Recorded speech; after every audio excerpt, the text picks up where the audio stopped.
Physics class 11 semester 2 আজকে মহাকর্ষ চ্যাপ্টারের একটি গুরুত্বপূর্ণ অংশ মুক্তিবেগ বা এসকেপ ভেলোসিটি সম্পর্কে আলোচনা করব। তোমরা ইতিমধ্যে উল্লম্ব গতির ক্ষেত্রে পড়ে এসছো, কোনো বস্তুকে ভূপৃষ্ঠ থেকে উপরের দিকে ছুঁড়ে দিলে একটা নির্দিষ্ট উচ্চতায় গিয়ে আবার ফিরে আসে, আরও জোরে ছুঁড়লে আরও বেশি উচ্চতায় গিয়ে আবার ফিরে আসে, আরও জোরে ছুঁড়লে আরও বেশি উচ্চতায় গিয়ে আবার ফিরে আসে। কেন না, পৃথিবীর আকর্ষণ বলের প্রভাবে সে আবার ভূমিতে ফিরে চলে আসে। তাহলে এইখানে কাইনেটিক এনার্জি সবচেয়ে বেশি হয়, মানে গতিশক্তি, গতিবেগ থাকার জন্য যত উপরের দিকে যাবে কাইনেটিক এনার্জিটা ট্রান্সফার হবে কোথায়? পোটেনশিয়াল এনার্জিতে। গতিশক্তি স্থিতিশক্তিতে রূপান্তরিত হবে এবং সর্বোচ্চ বিন্দুতে তার গতিশক্তি শূন্য হবে, অর্থাৎ গতিবেগ শূন্য হবে এবং স্থিতিশক্তি সর্বোচ্চ হবে। গতিবেগ শূন্য হওয়ার অর্থ আর এই দিকে সে যাবে না, সে আবার পৃথিবীর টানে আবার নিচের দিকে ফিরে আসবে। একই কথা সব জায়গার ক্ষেত্রে। এইখানে বেশি গতিবেগ যা দিয়েছিলাম তার থেকে বেশি গতিবেগ, বেশি উচ্চতায় গেছে, তার থেকে বেশি গতিবেগে ছুঁড়েছিলাম, তার থেকে বেশি উচ্চতায় গেছে।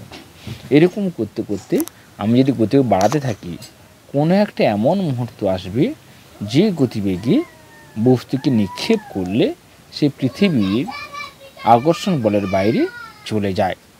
ন্যূনতম যে গতিবেগে কোনো বস্তুকে প্রক্ষেপ করলে পৃথিবী বা অন্য কোনো গ্রহতে আর সে ফিরে আসে না, তার আকর্ষণ বলের বাইরে চলে যায়, সেই ন্যূনতম গতিবেগকে বলা হয় ওই পৃথিবী বা ওই গ্রহের ওই মুক্তিবেগ।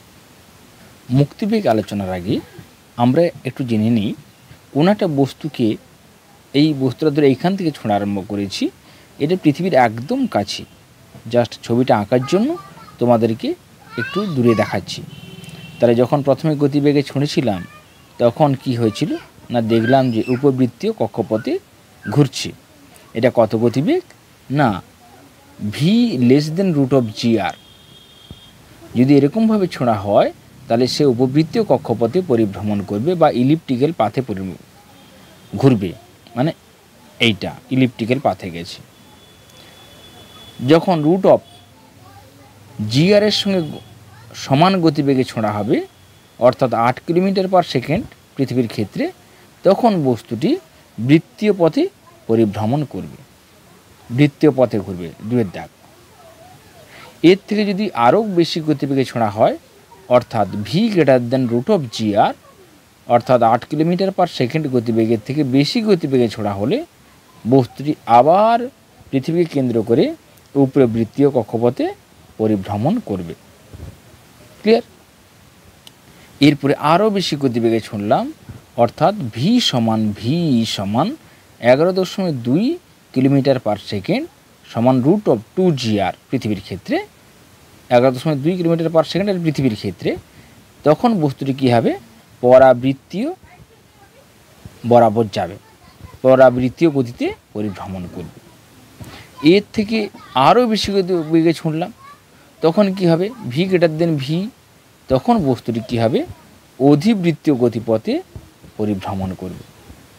তখন 4-এর সময়, মানে যখন আমি √2g(r) গতিবেগে ছুড়লাম 4 নম্বরে, তখন কী হবে? এই পৃথিবী আকর্ষণ বলের বাইরে চলে যায়।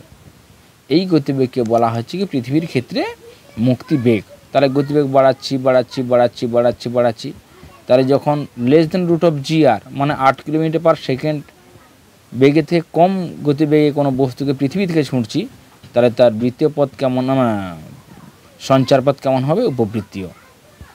√g(r) গতিবেগ বাড়িয়ে √g(r) করলাম, মানে 8 কিলোমিটার/সেকেন্ড গতিবেগে যেই ছুঁড়লাম, তখন দেখব ওই বস্তুটির সঞ্চার পথ হয়ে গেছে বৃত্তীয় বা সার্কুলার পাথ।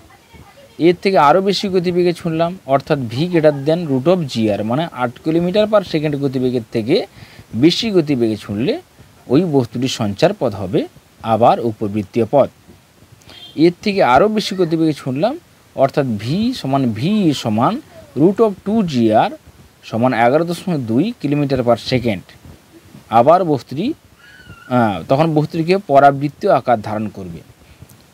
তখন এই 11.2 কিলোমিটার/সেকেন্ড এটা হচ্ছে পৃথিবীর মুক্তিবেগ, অর্থাৎ বস্তুটিকে এই গতিবেগে ছোঁড়া হলে বস্তুটি আর পৃথিবীর আকর্ষণের বলের প্রভাবে পৃথিবীতে ফিরে আসে না। এর থেকে যদি আরও বেশি গতিবেগে ছোঁড়া হয় তাহলে অবশ্যই এর থেকে কম গতিবেগে ছুঁড়েছিলাম 11.2 কিলোমিটার/সেকেন্ড, তখন যদি না ফিরে আসে তাহলে এর থেকে বেশি গতিবেগে ছুঁড়লেও ফিরে আসবে না। তখন যদি ছুঁড়ি তাহলে ফিরে আসবে না। তাহলে এইটা ছিল পরাবৃত্তীয়, কিন্তু তার থেকে বেশি গতিবেগে ছুঁড়লে কী পাবো? অধিবৃত্তীয় পথে সে পরিভ্রমণ করবে, হাইপারবোলিক পাথে সে পরিভ্রমণ করবে।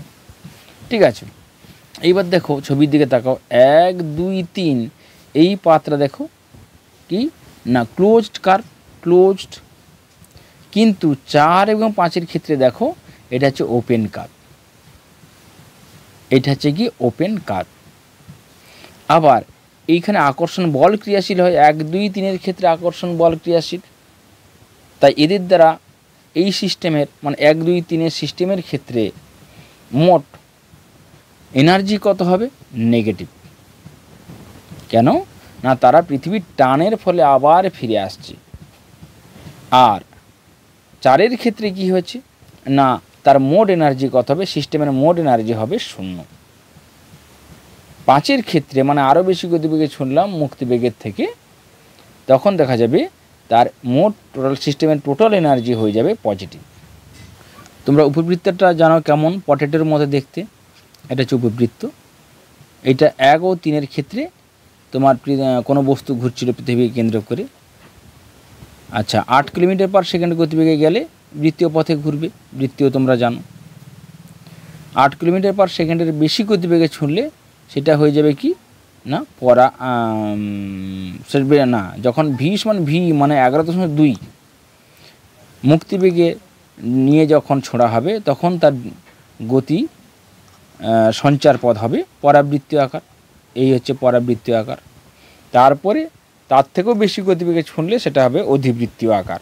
এই হচ্ছে অধিবৃত্তীয় আকার। এগুলো ম্যাথামেটিক্সে তোমরা শিখবে। আচ্ছা, তোমরা একটু ভাবার চেষ্টা করো, যখন আমি 8 কিলোমিটার/সেকেন্ড গতিবেগের থেকে কম গতিবেগে ছুঁড়েছিলাম, সে কী করেছিল? পৃথিবীকে কেন্দ্র করে আবার পৃথিবী পৃষ্ঠে ফিরে এসেছিল। তার সমান করলাম, তখন দেখলাম পৃথিবী পৃষ্ঠে ফিরে এসছে। তার থেকে বেশি করলাম, তখন দেখলাম পৃথিবীতে ফিরে এসছে। তাহলে তারপরে আরও গতিবেগ বৃদ্ধি করতে দেখলাম যে সেই পৃথিবী পৃষ্ঠে আর ফিরে আসছে না, মানে এইটার ক্ষেত্রে তখন সেটাকে বলা হচ্ছে মুক্তিবেগ। আচ্ছা, পৃথিবীর আকর্ষণ বল কতদূর পর্যন্ত বিস্তৃত? যতদূর পর্যন্ত মহাকর্ষীয় ক্ষেত্র বিস্তৃত, মানে পৃথিবীর ক্ষেত্রে অভিকর্ষীয় ক্ষেত্র বিস্তৃত। তাহলে অভিকর্ষীয় ক্ষেত্র কোথায় কতদূর পর্যন্ত বিস্তৃত? না অসীম পর্যন্ত। তাহলে বস্তুটাকে কতদূর পাঠাতে হবে? বস্তুকে পাঠাতে হবে তাহলে অসীম পর্যন্ত। অসীমে গেলেই তবেই কিনা এমন গতিবেগে ছোঁড়া হবে যাতে বস্তুটি অসীম পর্যন্ত যেতে পারে, অসীম পর্যন্ত যেতে পারে। এইখান থেকে ছুঁড়েছি, এমন গতিবেগে ছুঁড়েছি যাতে সে অসীম পর্যন্ত যেতে পারে। কারণ তার আগে পর্যন্ত কি হবে না পৃথিবীর আকর্ষণ বল থাকবে, তাহলে তখন আবার পৃথিবী পৃষ্ঠে তাকে ফিরে আসতে হবে। ন্যূনতম এই গতিবেগে ইনফিনিটি পর্যন্ত গেলে তবেই কিনা সে আর ফিরে আসবে না, তাকে বলা হচ্ছে মুক্তিবেগ। যত গতিবেগে ছুঁড়েছিলাম, যে গতিবেগটা দিলে তবেই সে অসীম পর্যন্ত যেতে পারবে, সেই গতিবেগকে বলা হচ্ছে মুক্তিবেগ। ঠিক আছে, ক্লিয়ার? ইতিমধ্যে আমরা জেনেছি বস্তুকে যখন ছোঁড়া হচ্ছে তার গতিশক্তি সর্বোচ্চ হয়, যত উপরের দিকে যায় গতিশক্তি ধীরে ধীরে কমতে থাকে এবং স্থিতিশক্তি ধীরে ধীরে বাড়তে থাকে। ক্লিয়ার? এক্ষেত্রে আমরা ধরে নেব পৃথিবী এবং ওই বস্তু বাদে এদের ধারে কাছে আর কেউ নেই। এদেরকে আইসোলেট করে আমরা এই হিসাবটা করছি, কারণ অন্যান্য গ্রহ, উপগ্রহ, নক্ষত্র ইত্যাদি ধরতে গেলে আরও এটা জটিল হয়ে যাবে। সমস্ত কিছু উপেক্ষা করে ইভেন ভ্যাকুয়াম ফ্রিকশন এটাও থাকবে না, কোনো কিছুই থাকবে না, কোনো বাধা থাকবে না, তখনই আমরা এইখানে এই কথাটা বলতে পারবো এবং আমরা এখানে লাগাতে পারবো কনজারভেশন অফ মেকানিক্যাল এনার্জি। কারণ গতিশক্তি স্থিতিশক্তির ব্যাপারটা চলে আসছে, যান্ত্রিক শক্তির সংরক্ষণ সূত্র আমরা এখানে কাজে লাগাবো। দেখো, আমরা ইতিমধ্যে পেয়েছি স্থিতিশক্তি ইউ সমান -GMM/r। ঠিক আছে, যদি হয় তাহলে আরটা এখান থেকে কত, ইনফিনিটি। তাহলে এই আর এর মান যদি ইনফিনিটি হয়ে যায় তাহলে এই টোটাল মানটা কত হয়ে যাবে, 0। অর্থাৎ কি হচ্ছে না, অসীমে পোটেনশিয়াল এনার্জি মানে স্থিতিশক্তি কত হবে, 0। আবার যেহেতু অসীমে তার গতিবেগ 0, তাহলে গতিশক্তি কত হবে বা পোটেনশিয়াল কাইনেটিক এনার্জি সেটাও 0। তাহলে অসীমে মোট এনার্জি কত হবে, 0, ইটি সমান 0। তাহলে আরেকটা আমরা কনসেপ্ট নিতে পারি। প্রথম কনসেপ্ট কী ছিল, গতিবেগটাকে এমনভাবে দিব বস্তুতে যাতে সে অসীম পর্যন্ত পৌঁছাতে পারে। দ্বিতীয় কনসেপ্ট, অসীমে বস্তুর মোট এনার্জি সমান 0 হবে। ঠিক আছে, আমরা এখন বের করাবো এই বস্তুর মুক্তিবেগ, কনজারভেশন অফ মেকানিক্যাল এনার্জি বা শক্তির সংরক্ষণ, মোট শক্তির সংরক্ষণ সূত্র থেকে আমরা জানি ইউআই প্লাস কেআই সমান ইউএফ প্লাস কেএফ। প্রাথমিক গতিশক্তি, প্রাথমিক স্থিতিশক্তি প্লাস প্রাথমিক গতিশক্তি সমান প্রাথমিক স্থিতিশক্তি প্লাস অন্তিম স্থিতিশক্তি প্লাস অন্তিম গতিশক্তি। তাহলে প্রাথমিক গতিশক্তি কত, স্থিতিশক্তি কত, তাহলে এইখান থেকে একটা দূরত্ব কত, আর পৃথিবীর ব্যাসার্ধ আর, বা যে কোনো গ্রহ নিতে তার যদি ব্যাসার্ধ আর হয় তাহলে -GMM/r। ক্যাপিটাল এমটা কি, এই গ্রহের ভর, স্মল এমটা হচ্ছে এই বস্তুর ভর, আর হচ্ছে এর ব্যাসার্ধ, জি হচ্ছে ইউনিভার্সাল গ্র্যাভিটেশনাল কনস্ট্যান্ট, আর হাফ অফ mv², ভি গতিবেগে ছড়াইছি, এখান থেকে একে ভি গতিবেগে ছড়েছি। ক্লিয়ার? তাহলে হাফ অফ mv² হয়ে গেল প্রাথমিক গতিশক্তি সমান, আমরা ইতিমধ্যে বের করেছিলাম অন্তিম স্থিতিশক্তি 0, অন্তিম গতিশক্তি 0, তাহলে টোটালটা 0। তাহলে এইখান থেকে আমরা পেয়ে যাচ্ছি হাফ অফ mv² সমান GMM/r, অতএব ভি সমান √2GM/r। এটা শুধু পৃথিবী না, যে কোনো গ্রহের ক্ষেত্রে প্রযোজ্য।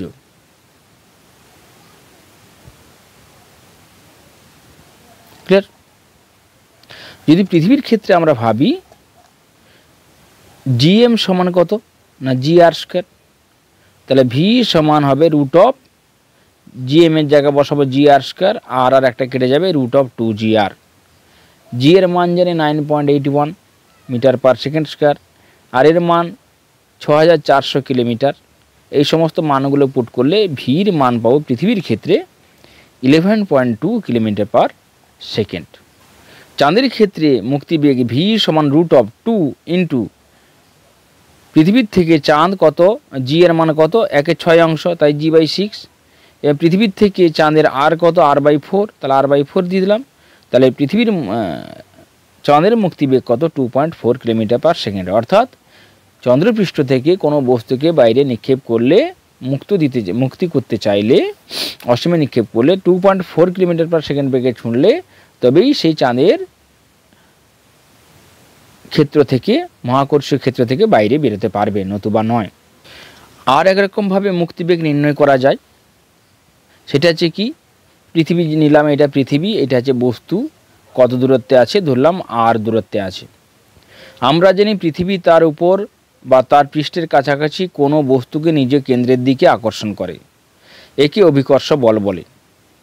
এর মান F সমান GMM/r², যেখানে জি হচ্ছে গ্র্যাভিটেশনাল কনস্ট্যান্ট, এম হচ্ছে মাস অফ আর্থ, আর স্মল এম হলো গিয়ে মাস অফ অবজেক্ট, আর হচ্ছে distance between earth and object. ওই বস্তুকে বলের বিরুদ্ধে, এই এফ বলের বিরুদ্ধে পৃথিবী থেকে আরও দূরে সরাতে কিছু পরিমাণ কার্য করতে হবে। ধরি পৃথিবী থেকে ডিআর ক্ষুদ্র দূরত্বে সরানো হলো, তাহলে এই দিকে আরও ডিআর ক্ষুদ্র দূরত্ব আমি সরালাম বস্তুটাকে, তাহলে কৃতকার্য করতে হবে। এফের বিরুদ্ধে কার্য সরাচ্ছি, ডি ডাব্লিউ সমান এফ ইন্টু ডিআর সমান G M M by R square into DR, যে আর্থের জন্য ই করেছে। তাহলে পৃথিবী পৃষ্ঠ থেকে অসীমে নিয়ে যেতে কৃতকার্য কত, ডাব্লিউ সমান integration 0 to infinity D W সমান ইন্টিগ্রেশন আর টু ইনফিনিটি, পৃথিবী পৃষ্ঠ থেকে নিয়ে যাচ্ছি মানে কোথায় না এইখানে আর থেকে নিয়ে যাচ্ছি ইনফিনিটি পর্যন্ত, তাহলে G M E M by R square into DR. তাহলে জি এম ই এম এটা কনস্ট্যান্ট বাইরে বেরিয়ে গেল, 1 বাই আর স্কোয়ারের ইন্টিগ্রেশন করলে আমরা পাবো -1 বাই আর টু ইনফিনিটি। তাহলে minus G M E M 1 by infinity -1 by R, তাহলে পাবো G M E M by R সমান G R square into M by R সমান জি এম জি আর। এখন পৃথিবীর মুক্তিবেগ ভি হলে বস্তুটির প্রাথমিক গতিশক্তি কাইনেটিক এনার্জি সমান half of M V square. বস্তুটিকে পৃথিবীর মহাকর্ষ আকর্ষণের বাইরে যেতে হলে বস্তুটির প্রাথমিক গতিশক্তি অন্তত ডাব্লিউ এর সমান হতে হবে। অতএব half of M V square সমান এম জি আর, অতএব ভি সমান √2 GR সমান 11.2 কিলোমিটার পার সেকেন্ড। ক্লিয়ার? বৃহৎ বস্তু বা গ্রহ তাদের মুক্তিবেগ কিলোমিটার পার সেকেন্ডে। বুধের মুক্তিবেগ 4.3, শুক্রের মুক্তিবেগ 10.3, পৃথিবীর মুক্তিবেগ 11.2, মঙ্গলের মুক্তিবেগ 5.0, বৃহস্পতির মুক্তিবেগ 60.0, শনির মুক্তিবেগ 36.0, ইউরেনাসের মুক্তিবেগ 22.0, নেপচুনের মুক্তিবেগ 24.0 এবং চাঁদের মুক্তিবেগ 2.4 কিলোমিটার পার সেকেন্ড। এখন পৃথিবীর ঘনত্ব ও মুক্তিবেগের মধ্যে সম্পর্ক আমরা নির্ণয় করব। আমরা ইতিমধ্যে পেয়ে গেছি পৃথিবীর মুক্তিবেগ ভি সমান √2GR, আবার রো সমান আমরা জানি কত 3G/4πRG, এই সম্পর্ক আগে আমরা জেনে এসেছি। তাহলে জি সমান এখান থেকে কত হবে 4/3πRG, এই জির মানটা এখানে বসিয়ে দিলাম, √2 × 4/3πRG ইন্টু আর সমান √8/3πR²0, অতএব VE প্রপোর্শনাল টু √ρ। এটি হলো গিয়ে পৃথিবীর ঘনত্ব ও মুক্তিবেগের মধ্যে নির্ণয় সম্পর্ক।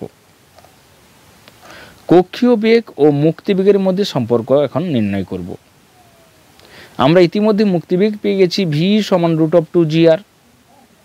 পৃথিবীর নিকটবর্তী কোনো কৃত্রিম উপগ্রহের কক্ষীয় বেগ ভি সমান √GR। আবার অতএব ভি সমান √2 × ভি, দেখো এই দুটা মিলিয়ে দেখো, অতএব ভি সমান √2, অতএব ভি সমান √2:1। অতএব পৃথিবীর মুক্তিবেগ হলো পৃথিবীর পৃষ্ঠের নিকটবর্তী কোনো কৃত্রিম উপগ্রহের কক্ষীয় বেগের √2 গুণ। এখন একটা আমরা প্রবলেম করব।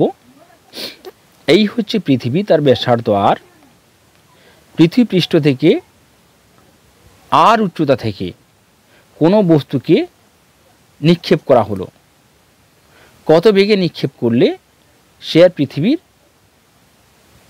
ক্ষেত্রে ফিরে আসবে না, পৃথিবীর আকর্ষণ বলের বাইরে এসে চলে যাবে, অর্থাৎ অসীমে যাবে। অর্থাৎ তার এই পয়েন্ট থেকে ছুঁড়লে তার মুক্তিবেগ কত আমরা সেটা বের করাবো।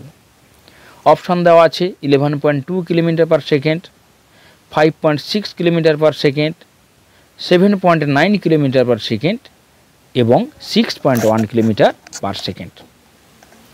ঠিক আছে, তোমরা বলো তো এইখান থেকে এইটার দূরত্ব কত আর, আবার এইখান থেকে এটার দূরত্ব কত আর, তাহলে এইখান থেকে এটার দূরত্ব কত, পৃথিবীর কেন্দ্র থেকে বস্তুর প্রাথমিক অবস্থান পর্যন্ত দূরত্ব কত 2R। এইবার আমরা কনজারভেশন অফ মেকানিক্যাল এনার্জি সূত্রটা লিখব। ইউআই প্লাস কেআই সমান ইউএ প্লাস কেএফ সমান 0, কারণ এটা 0।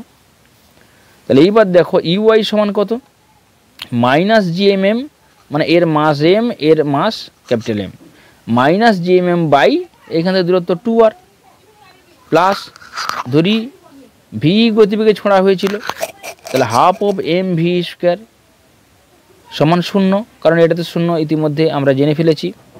তাহলে half of M V square সমান জিএমএম বাই 2r, অতএব ভি স্কোয়ার সমান কত পাবো, ভি স্কোয়ার সমান পাবো 2gm বাই 2r, অতএব ভি সমান root of GM by R সমান পৃথিবীর ক্ষেত্রে root of G R square, GM সমান জি আর স্কোয়ার বাই আর, অতএব সমান রুট অফ 2gr বাই 2 সমান 11.2 বাই রুট 2, তাহলে 11.2 বাই 2 ইন্টু রুট 2 সমান 5.6 ইন্টু 1.414 সমান 7.84 কিলোমিটার পার সেকেন্ড, অর্থাৎ এই অপশানটা সঠিক।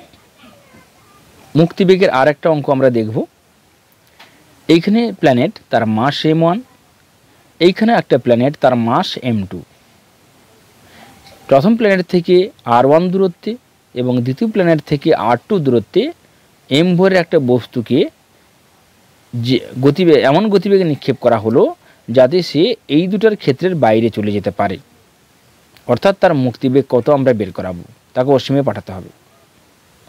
সেই কনজারভেশন অফ মেকানিক্যাল এনার্জি এই ফর্মুলা কাজে লাগাবো, ইউআই প্লাস কে আই সমান ইউএ প্লাস কে এফ সমান কত হবে 0। তাহলে প্রথম ক্ষেত্রে দেখো মোট এইটার জন্য একবার তার স্থিতিশক্তি পাবো, এইটার জন্য একবার স্থিতিশক্তি পাবো, তাহলে এইটার জন্য স্থিতিশক্তি minus G M one M by R one, আবার এইটার জন্য স্থিতিশক্তি minus G M two M by R two, plus এখানে কত গতিবেগে ছুঁড়েছি ভি গতিবেগে, তাহলে half of M V square সমান 0, অতএব ক্যালকুলেশন করলে পাবো ভি সমান root of 2g m1 by r1 plus m2 by r2। পৃথিবীর বায়ুমণ্ডলে হালকা গ্যাসের দুষ্প্রাপ্যতা। পৃথিবী সৃষ্টির সময়ে বায়ুমণ্ডলে অক্সিজেন, নাইট্রোজেন ইত্যাদি ভারী গ্যাসগুলি যেমন ছিল তেমনই ছিল হাইড্রোজেন, হিলিয়াম ইত্যাদি হালকা গ্যাসগুলিও।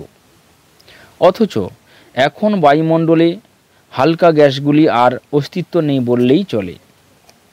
এর কারণ মুক্তিবেগ বা মুক্তিদ্রুতি থেকে ব্যাখ্যা করা যায়। গ্যাসের গতিতত্ত্ব থেকে আমরা জানি গ্যাসের অণুগুলির আরএমএস বেগ proportional to root of T, যেখানে টি হলো গ্যাসের পরম উষ্ণতা ও এম হলো গ্যাসের আণবিক ভর। প্রমাণ উষ্ণতা ও চাপে হাইড্রোজেনের ক্ষেত্রে আরএমএস বেগ প্রায় 1.6 কিলোমিটার পার সেকেন্ড। পৃথিবী সৃষ্টির সময় ভূপৃষ্ঠের উষ্ণতা অনেক বেশি ছিল, তাই সে সময় হাইড্রোজেনের অণুর বেগ ছিল প্রায় 5 কিলোমিটার পার সেকেন্ড। ফলে কিছু হাইড্রোজেন অণুর আরএমএস বেগ পৃথিবীর মুক্তিদ্রুতি বা মুক্তিবেগ 11.2 কিলোমিটার পার সেকেন্ডের সমান বা বেশি ছিল এবং কিছু অণুর আরএমএস বেগ কম ছিল। ফলে দীর্ঘকাল ধরে অধিকাংশ হাইড্রোজেন অণু পৃথিবীর আকর্ষণ ক্ষেত্রের বাইরে চলে গেছে। অপরদিকে অক্সিজেন, নাইট্রোজেন, কার্বন ডাইঅক্সাইড ইত্যাদি ভারী গ্যাসের অণুগুলির আরএমএস বেগ পৃথিবীর মুক্তিবেগ অপেক্ষা অনেক কম, তাই এদের পক্ষে পৃথিবীর আকর্ষণ বলের বাইরেও যাওয়া সম্ভব হয়নি। ফলে এদের দ্বারা পৃথিবীর বায়ুমণ্ডল গঠিত হয়েছে। হিলিয়াম গ্যাসের ক্ষেত্রেও একই ঘটনা ঘটে। পৃথিবীর ক্ষেত্রে হালকা গ্যাসগুলো না থাকলেও ভারী গ্যাসগুলি বায়ুমণ্ডলে আছে, কিন্তু বুধ বা চাঁদে কোনো বায়ুমণ্ডলই নেই, হালকা বা ভারী কোনো বায়ুমণ্ডলই নেই। তার কারণ মুক্তিবেগ থেকে ব্যাখ্যা পাওয়া যায়। বুধ গ্রহ বা চাঁদের ক্ষেত্রে ভর ও ব্যাসার্ধের অনুপাত অপেক্ষাকৃত কম হয় এদের ক্ষেত্রে মুক্তিদ্রুতির মানও অপেক্ষাকৃত কম। বুধের ভি সমান মানে মুক্তিবেগ সমান 4.3 কিলোমিটার পার সেকেন্ড এবং চাঁদের মুক্তিবেগ সমান 2.4 কিলোমিটার পার সেকেন্ড। তাই হালকা বা ভারী সব ধরনের গ্যাসের অণুর গতিবেগ মুক্তি দ্রুতি অপেক্ষা বেশি হওয়ায় গ্যাস অণুগুলি বুধ বা চাঁদের আকর্ষণ ক্ষেত্রের বাইরে চলে গেছে। সে কারণে বুধ বা চাঁদে কোনো বায়ুমণ্ডল নেই। তাহলে আমরা প্রথম কোশ্চেন কি পেলাম? পৃথিবীর বায়ুমণ্ডলে হালকা গ্যাস নেই কেন? দ্বিতীয় কোশ্চেন পেলাম বুধ বা চাঁদে কোনো বায়ুমণ্ডল নেই কেন? হালকা বা ভারী কোনো গ্যাসীয় পদার্থ নেই। তৃতীয় কোশ্চেন আসছি, এই দুটোর ক্ষেত্রে না হলেও বৃহস্পতি, শনি ইত্যাদি ভারী গ্রহের ক্ষেত্রে প্রচুর পরিমাণে হালকা গ্যাসের অস্তিত্ব পাওয়া যায়, তার কারণ কি? সেটাও আমরা মুক্তিবেগ থেকে ব্যাখ্যা দেব। বৃহস্পতি, শনি ইত্যাদি ভারী গ্রহের ক্ষেত্রে ভর ও ব্যাসার্ধের অনুপাত অপেক্ষাকৃত বেশি হয়। এদের ক্ষেত্রে মুক্তি দ্রুতির মান অপেক্ষাকৃত বেশি। বৃহস্পতি মুক্তিবেগ 60 কিলোমিটার পার সেকেন্ড এবং শনির মুক্তিবেগ 36 কিলোমিটার পার সেকেন্ড। তাই হালকা বা ভারী সব ধরনের গ্যাসের আরএমএস বেগ মুক্তি দ্রুতি অপেক্ষা অনেক কম হয়। গ্যাস অণুগুলি বৃহস্পতি বা শনি গ্রহের আকর্ষণ ক্ষেত্রের বাইরে যেতে পারে না। তাই এই গ্রহগুলির বায়ুমণ্ডলে প্রচুর পরিমাণে হাইড্রোজেন ও হিলিয়াম গ্যাসের অস্তিত্ব আছে। এরপরে আসছি ব্ল্যাক হোল কি? কৃষ্ণগহ্বর। কোনো কারণে কোনো জ্যোতিষ্কের ভর স্থির রেখে আয়তন কমতে থাকে তখন জ্যোতিষ্কের মুক্তিবেগ বাড়তে থাকে। কারণ ভি সমান আমরা জানি √2gm/r। জ্যোতিষ্কের ব্যাসার্ধ আর কমতে কমতে এত ছোট হতে পারে যে √2gm/r > c বা স্পিড অফ লাইট এর সমান বা তার থেকে বেশি হয়ে যায়। অর্থাৎ মুক্তিবেগের মান শূন্যস্থানে আলোর বেগের সমান বা বেশি হতে পারে। ফলে কোনো বস্তুই এমনকি আলোও তখন এই জ্যোতিষ্কের মহাকর্ষের আকর্ষণ কাটিয়ে বেরিয়ে আসতে পারে না। মহাবিশ্বে এরূপ অনেক বস্তু আছে, এগুলিকে কৃষ্ণগহ্বর বলা হয়। পৃথিবীর কেন্দ্র থেকে কণা নির্গত হতে পারে যদি ½ mv² - 3gm/2re = 0 হয়। অর্থাৎ ভি সমান √3gme/re সমান √3gre। এমিটা হচ্ছে গিয়ে মাস অফ আর্থ, আরই হচ্ছে রেডিয়াস অফ আর্থ। 2. যদি কোনো বস্তুকে মুক্তিবেগের চেয়ে বেশি বেগ দিয়ে অভিক্ষিপ্ত করা হয় তখন আন্তঃনাক্ষত্রিক গতিবেগ ইন্টারস্টেলার স্পিড ভি সমান √v² - v²। 3. যদি কোনো বস্তুকে ভি সমান kve গতিবেগের সহিত উপরের দিকে অভিক্ষিপ্ত করা হয় তাহলে k<1 তখন পৃথিবীর কেন্দ্র থেকে সর্বোচ্চ উচ্চতা হয় r সমান R/1 - k², যেখানে পৃথিবী পৃষ্ঠ থেকে এইচ অবস্থানে h সমান r - r সমান r² k² সমান v²/r/v² - v²। 4. যদি পৃথিবীর ব্যাসার্ধের সঙ্গে তুলনীয় এইচ উচ্চতা থেকে একটি বস্তুকে তার স্থির অবস্থা থেকে ফেলা হয় তখন সর্বোচ্চ বেগ যার সঙ্গে এটি মাটিতে আঘাত করে তা হল ভি সমান v√h/r+h। 5 দাগ। একটি গ্রহের চারদিকে বায়ুমণ্ডলের উপস্থিতি সম্ভব যদি শুধুমাত্র -vrms v হয়, যেখানে vrms সমান গ্যাস অণুগুলির আরএমএস বেগ এবং v হল স্পিড ও escape velocity of the object.